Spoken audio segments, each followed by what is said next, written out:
G'day, my name is Bill, these are the bots, welcome to the video. Today we're going to be taking a look at the Age of the Primes Voyager class Brawl. So, the first wave of 2026 has shown up pre-2026 on Australian shores for some reason, but I'm not one to complain, especially as this figure is absolutely awesome. Brawl here is the third of the Age of the Primes Combaticon lineup, and with Onslaught and Swindle just around the corner, we're starting the home stretch towards Bruticus. Speaking of which, Bruticus is finally straying from the formula of the two previous post-Combiner Wars combiners, in Legacy Menasor and this year's Age of the Primes Superion, which just stuck the limb blokes onto a skeleton, which worked well for Menasor, less so for Superion. Well, that's all changing now, with Bruticus' legs being more than just a pair of calves this time. They are full Voyager class figures as opposed to the previous deluxe offerings, and this time they will form the bulk of the legs, no matter how ugly they look. Also, I've previously taken a look at both Vortex and Blastoff, so after this video, go check those out. Now, enough about that, let's get to the main topic of this video. Starting off, the paints and plastic on this guy are amazing.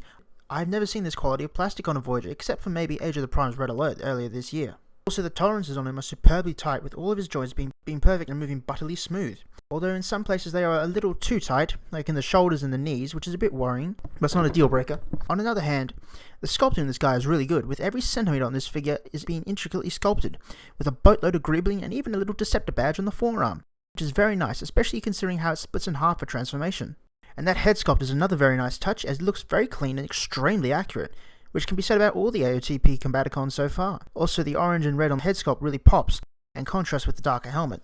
Brawl's articulation is quite abnormal for a combiner limb, but in a good way, with his shoulders being a series of hinges which allows for the full outwards motion, also giving him butterfly joints, which is really rare on a Voyager. Kinda reminds me of 86 Scrapper, but better. He has ankle pivots that go for a bit more than 90, and also a waist swivel which was missing on the Voyager Constructicons.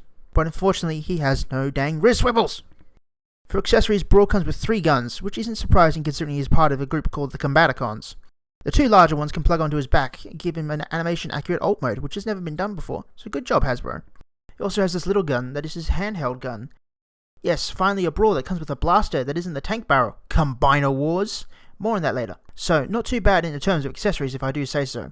For size comparisons, here is Age of the Primes Brawl, with Age of the Primes Blastoff, Studio Series 86 Mixmaster, Age of the Primes Silverbolt, and SS86 Megatron. Now, right about now is where in these Combaticon videos, I compare them to the previous Combiner Wars versions, say something along the lines of, well, the new one is better, but the old one still has its charm.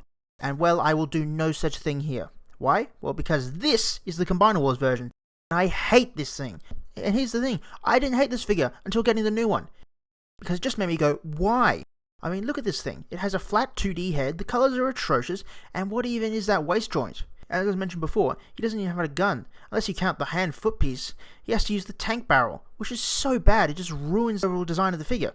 Also, the transformation is just a mess. Bits don't want to go together, and getting it all properly aligned is a pain in the rear. And putting him next to the new one, with its solid plastics and proper head and weapons, it's just not even fair to compare them. Anyway, let's move on.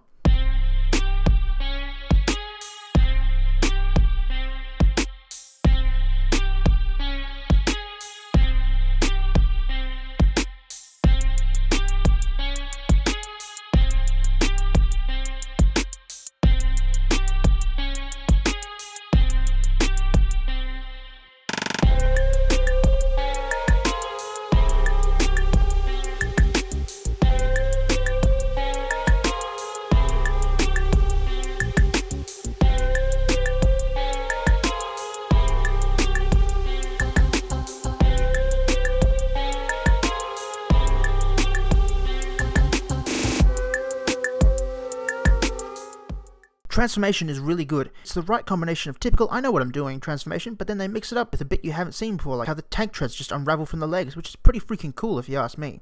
And what you're left with is a very nice compact little tank mode. It's very solid with everything tabbing in really nicely.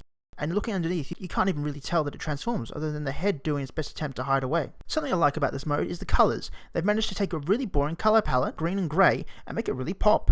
Also, the sculpting in this mode is top notch with the armor detailing and its awesome treads. You look at this guy from the top down and all you see is details and paneling and details. Oh, and also guns. Yes, he has his main tank turret, which in my opinion is just a wee bit too short. If it had been a bit longer, it would have been the proportions of the figure a whole lot better. Also, he has 2 big guns from the robot mode which can plug into the tank mode here. As I said before, these cannons are from the cartoon, in which he had them in some episodes.